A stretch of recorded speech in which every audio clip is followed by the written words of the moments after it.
Comment baisser son taux d'endettement? C'est le sujet de cette vidéo. Vous êtes peut-être déjà propriétaire et vous avez peut-être déjà atteint les 33% ou êtes presque à 33% de taux d'endettement, qui est le maximum en France. Et vous vous dites, mais comment je vais faire pour pouvoir continuer à investir? Comment je vais améliorer ce taux, baisser ce taux-là pour me faire de la marge et pouvoir continuer à investir dans un autre bien? C'est le sujet de cette vidéo. Je vais vous dire 5 leviers pour pouvoir baisser votre taux d'endettement. Restez jusqu'à la fin de cette vidéo si le sujet vous intéresse pour prendre toutes les informations que j'ai à partager avec vous.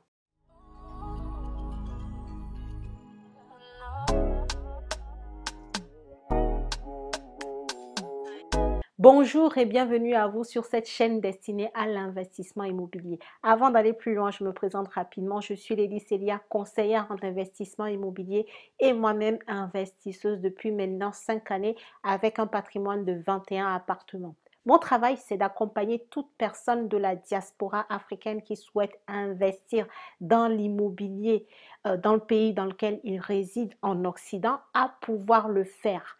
À le faire pour pouvoir engranger du cash pour aller investir au pays par la suite, si tel est votre but, à pouvoir gagner en sérénité financière, ne pas compter que sur son seul salaire, donc développer une nouvelle source de revenus, une source de revenus complémentaire, et aussi pour pouvoir constituer un patrimoine et ainsi anticiper sa propre retraite, constituer sa propre retraite et donc ne pas dépendre de l'État.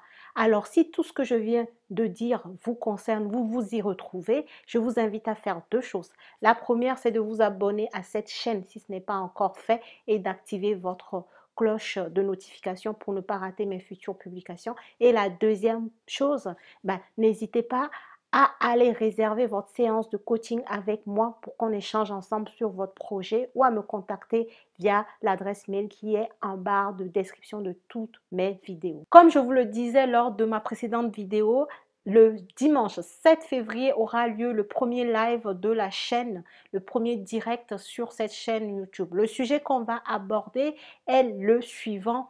Comment continuer à investir en 2021? Est-ce qu'il est encore possible de gagner de l'argent dans l'immobilier en 2021? Est-ce qu'il est encore possible de pouvoir investir dans l'immobilier en 2021? C'est le sujet du premier direct qu'on aura sur cette chaîne, donc ça va vraiment tourner autour de l'immobilier. Je vous invite donc à être là le dimanche 7 février à 21 h.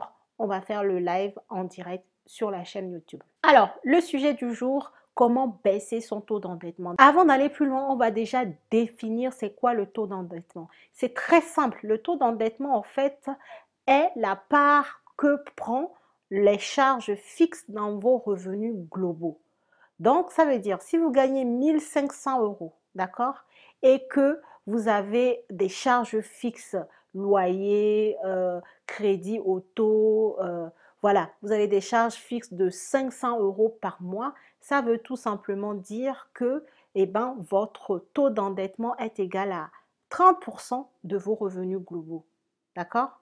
Ça représente un tiers en fait de vos revenus globaux. C'est aussi simple que ça. Et cette donnée de taux d'endettement est très, très importante quand vous voulez investir dans l'immobilier.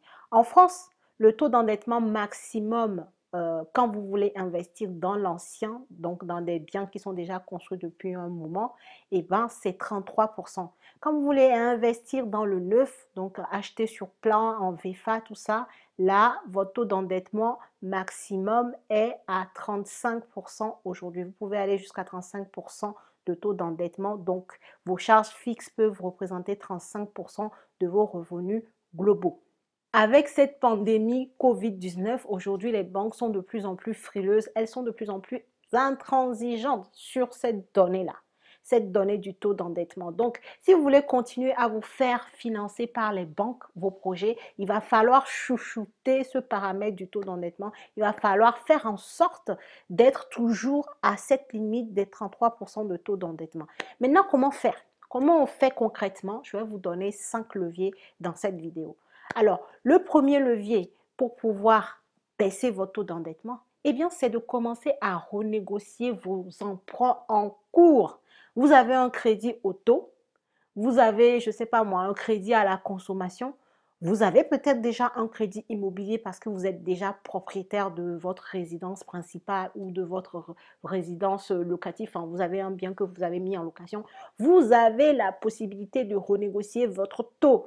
C'est quelque chose que beaucoup de personnes ne prennent pas le temps de faire parce que très souvent, qu'est-ce qu'on fait? On a un crédit immobilier qu'on a négocié il y a 5 ans. Bon, on a de l'argent, tout va bien, on a notre boulot qui nous permet de pouvoir payer l'emprunt tous les mois et puis on n'y pense pas, on n'y pense plus, on ne pense, on ne regarde pas l'évolution des taux d'intérêt en cours, on ne fait rien, on laisse couler. Peut-être qu'aujourd'hui on peut avoir un taux 2 fois inférieur à ce qu'on a eu il y a 5 ans, on ne regarde pas et là je dis stop, stop mes chers. Si vous voulez être dans la peau de l'investisseur immobilier, il va falloir faire attention à tout ce qui sort de votre poche. Et ce qui sort de votre poche, c'est aussi tout ce que vous payez à la banque tous les mois. Donc, tout moyen qui peut vous permettre de renégocier votre taux, eh bien, employez-le. Donc, si vous avez pris un crédit il y a 2 ans, 3 ans, 4 ans, regardez avec votre banque, dites-lui, voilà, aujourd'hui, les taux sont bas. Aujourd'hui, on a des taux sur 25 ans à 1,1%. Vous, vous êtes encore peut-être à 2,50 ou à 3%, bah, parce qu'à l'époque, c'était ça. Renégociez votre taux. Ça ne vous prend pas beaucoup de temps. C'est un petit mail que vous envoyez à votre conseiller pour lui dire, voilà, aujourd'hui, je viens vers vous pour voir ce que vous pouvez faire pour nous en termes de taux, comment vous pouvez améliorer notre taux d'intérêt parce qu'aujourd'hui, le marché nous montre que les taux d'intérêt sont historiquement bas. Donc, nous voulions profiter de ce mouvement-là. Tout simplement. Et vous voyez ce qu'il vous répond. Si votre conseiller vous dit, vous balade, allez voir ailleurs. Vous n'êtes pas attaché à cette banque, d'accord? Vous cherchez vos intérêts, c'est du win-win, ça doit être du gagnant-gagnant. Donc, si votre banque actuelle ne joue pas le jeu, allez voir ailleurs. Parce que là, en fait, c'est un levier incroyable pour pouvoir baisser votre taux d'endettement. Imaginez qu'aujourd'hui, vous payez 700 euros à la banque et que demain, vous pouvez, en renégociant votre taux avec la banque, votre taux d'intérêt hein, avec la banque, ça vous permet en fait de baisser vos mensualités et que votre mensualité, au lieu d'être à 700 euros aujourd'hui, passe à 600 euros. Vous gagnez 100 euros comme ça par mois juste parce que vous avez écrit un mail à votre banque et vous lui avez posé la question. Parce que ne vous y trompez pas, les banques ne vont jamais venir vous dire, voilà, il y a 3 ans, on vous a fait un taux à 2,45, aujourd'hui les taux sont bas et je vous propose de renégocier et de vous faire un taux d'intérêt à 1,45. Jamais. La banque ne va jamais venir vous solliciter pour vous proposer quelque chose qui sera dans votre intérêt et pas dans la sienne. Donc, ne vous y trompez pas, c'est à vous d'être en alerte, c'est à vous de regarder le marché et de faire ce qu'il faut pour toujours baisser ce qui sort de vos poches tous les mois, d'accord? Ce qui entre, ok, faites en sorte que ça soit de plus en plus important, mais ce qui sort de vos poches, il faut y faire attention et renégocier votre taux d'emprunt, votre taux d'intérêt d'emprunt, vos crédits, c'est une façon de contrôler ce qui sort de vos poches tous les mois et ainsi de venir baisser votre taux d'endettement parce que vous allez baisser les mensualités d'emprunt, les mensualités de crédit que vous allez devoir à votre banque tous les mois. Deuxième levier que vous avez pour baisser votre taux d'endettement, eh bien, c'est d'augmenter les loyers. Par contre, ce point-là, vous ne le faites pas n'importe comment, d'accord? Vous avez des règles. En France, là où j'investis aujourd'hui, vous avez des règles. Si vous êtes en Allemagne, en Italie, que sais-je, aux États-Unis, vous avez certainement des règles de votre pays de résidence, d'accord? Donc, c'est à vous de vous renseigner sur ce qui se fait, comment augmente-t-on les loyers, est-ce que je suis maître tout seul, je fais ce que je veux, ou il y a des normes à respecter, à vous de vous renseigner. Là, moi, je connais pour la France parce que j'investis en France et j'ai des locataires en France, ok? Donc, en France, pour augmenter votre loyer que vous appliquez à vos locataires, eh bien, vous devez suivre l'indice de référence des loyers, IRL. Où est-ce que vous trouvez cet indice de référence des loyers? Vous le trouvez sur le site de l'INSEE, Institut national de la statistique et des études économiques. D'accord? Donc, sur l'INSEE, vous allez avoir l'indice de référence des loyers qui sort tous les trimestres. Et c'est sur cet indice-là que vous vous baserez pour pouvoir augmenter les loyers si par avance vous l'avez bien défini dans le bail. Donc votre bail, c'est aussi une donnée importante, le bail de location. Vous avez défini dedans que soit à la date d'anniversaire du bail, tous les ans, vous allez augmenter le loyer avec l'indice de référence des loyers, ou ça sera plutôt tous les ans, à la fin de chaque année, vous allez augmenter le loyer. Bref, vous avez défini les échéances d'augmentation de loyer par rapport à l'indice de référence des loyers. Donc, maintenant que vous avez fait ça, n'oubliez pas de le mettre en application. Encore une fois, c'est humain, on a quelque chose qui tourne, le locataire est là, il paie son loyer. Et puis on se dit, ok, il n'y a plus rien à faire. Non, il y a des choses à faire pour améliorer justement votre taux d'endettement. Et pour ça, il faut travailler un peu. Donc même si vous avez déjà un locataire en place, n'oubliez pas que vous avez cette possibilité légale de pouvoir augmenter votre loyer, d'accord? Et selon l'indice de référence qui sort, vous pouvez avoir un loyer qui sera augmenté de 5 euros sur l'année, 5 euros par mois ou 10 euros par mois, ça dépend vraiment de l'indice. Mais imaginez que vous avez, moi j'ai 21 appartements, imaginez que j'oublie ça là. Donc, 21 appartements, si j'ai 10 euros par appartement, par exemple, hein, c'est un exemple que je donne, hein, c'est pas forcément la réalité, mais pour vous faire voir la chose.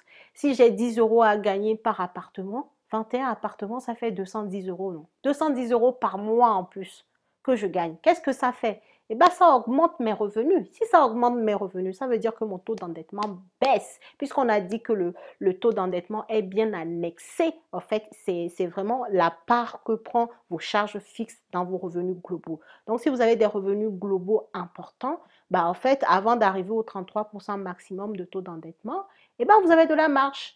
Donc, prenez en compte cette donnée-là. Vous avez cette possibilité légale de pouvoir augmenter les loyers annuellement ou à la date d'anniversaire du bail, si c'est ce que vous avez mis dans votre contrat de location.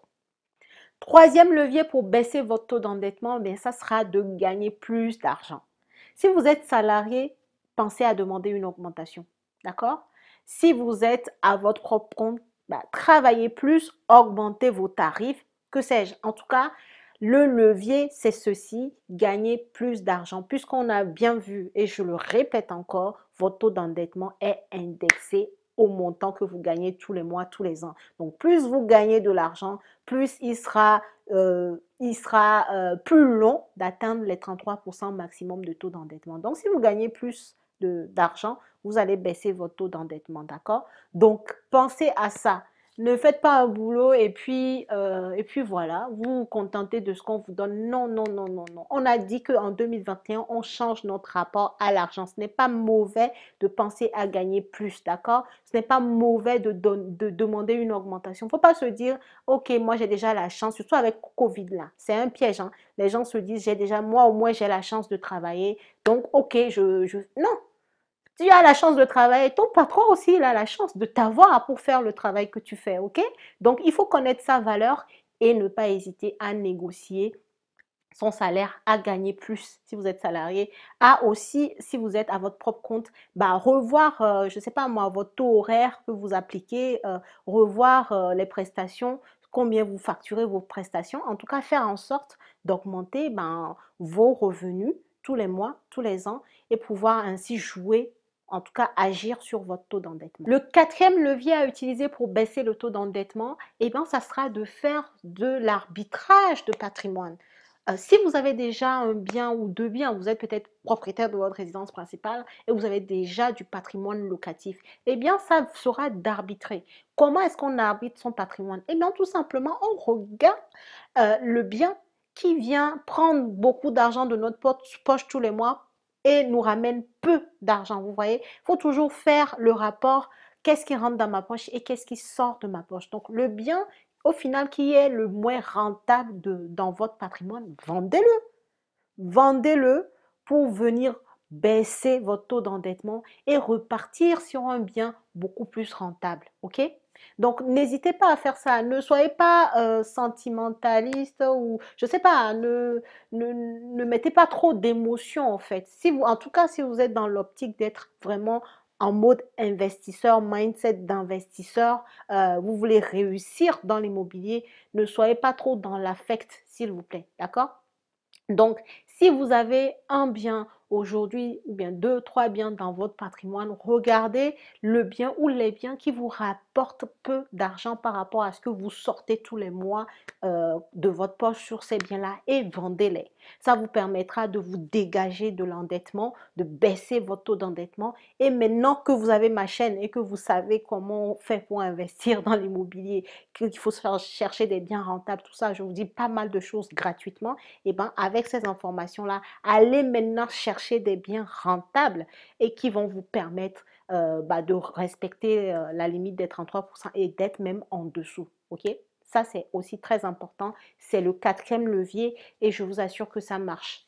Le cinquième et dernier levier pour baisser votre taux d'endettement, eh bien, ça sera de faire de bonnes affaires. Faire de bonnes affaires, des affaires rentables, des affaires qui crachent du cash flow, d'accord? Et parfois, pour faire ça, vraiment, il faut peut-être se pencher sur la location courte durée, même si, je vous l'accorde, la période en ce moment n'est pas propice à la location courte durée ou de la colocation ou prendre un immeuble de rapport qui crache du cash flow, en fait. Quand vous avez des biens qui crachent de l'argent, vous baissez votre taux d'endettement. Pourquoi? Parce que ces biens-là viennent rajouter des revenus complémentaires à vos revenus salariés ou d'indépendants ou d'auto-entrepreneurs. C'est ça qu'il faut comprendre. Quand vous avez des biens qui crachent du cash flow, qui vous ramènent peut-être 200, 300 euros de cash flow, je dis bien cash flow, c'est-à-dire vous avez payé votre emprunt, vous avez payé la taxe foncière, vous avez payé toutes les charges que vous avez sur le bien et vous avez du cash flow. Ce cash flow-là vient se rajouter à vos revenus, clairement. Et ça, c'est vraiment du net, net, net, net. Ce cash flow vient se rajouter à vos revenus et donc baisse votre taux d'endettement. Ça, il faut que vous le compreniez. Donc, c'est aussi important de penser à ça. Ok, j'ai une maison aujourd'hui, je suis presque à 30%, 32% de taux d'endettement. Je suis à la limite. Qu'est-ce que je fais? Est-ce que je vais m'asseoir, me dire, ah, bon, comme j'ai déjà ce bien-là, je ne vais plus rien faire. De toute façon, les banques ne vont plus m'emprunter. Non, vous ne faites pas ça. Vous n'êtes pas passif. Vous allez chercher un bien hyper rentable qui vient même baisser votre taux d'endettement tellement qu'il crache de l'argent et qu'au final, quand ce cash flow-là est rajouté à vos revenus, eh ben, ça fait que votre taux d'endettement, même si déjà avec votre premier bien, vous étiez à 32%, vous allez peut-être retourner à 31, 30%. D'accord? Vous allez toujours rester dans la bonne fourchette pour être finançable. Ça, c'est un gros secret que je viens de partager avec vous comme ça. Donc, gardez ça en tête. Un bien hyper rentable vient limite baisser votre taux d'endettement. En tout cas, il ne l'augmente pas, ok? C'est très important à comprendre. C'est ce que je voulais partager avec vous dans cette vidéo. Retenez bien les 5 leviers, hein. Surtout le cinquième, là, vous avez vu comment il est puissant. Retenez bien les 5. Le premier levier, ça sera de renégocier vos crédits en cours. Le deuxième levier, ça sera d'augmenter les loyers. Le troisième levier, de gagner plus d'argent. Le quatrième levier, d'arbitrer votre patrimoine. Et le dernier levier, de chercher des biens rentables qui donnent du cash flow, pas de l'autofinancement, des biens qui donnent du cash flow et qui vont vous permettre, même si aujourd'hui vous êtes à 32% de taux d'endettement, et ben avec ces biens hyper rentables, vous restez dans la bonne fourchette pour être finançable. Voilà. Merci beaucoup d'avoir regardé cette vidéo jusqu'ici. Likez, partagez dans vos différents groupes, vos différents réseaux sociaux. Abonnez-vous à la chaîne si ce n'est pas encore déjà fait et rendez-vous le dimanche prochain pour le premier live autour de l'immobilier, du financement. Est-ce qu'il est encore possible de gagner de l'argent, de pouvoir investir dans l'immobilier en 2021? C'est le sujet du live et on va le développer ensemble. Merci beaucoup. Je vous souhaite une bonne soirée et à dimanche.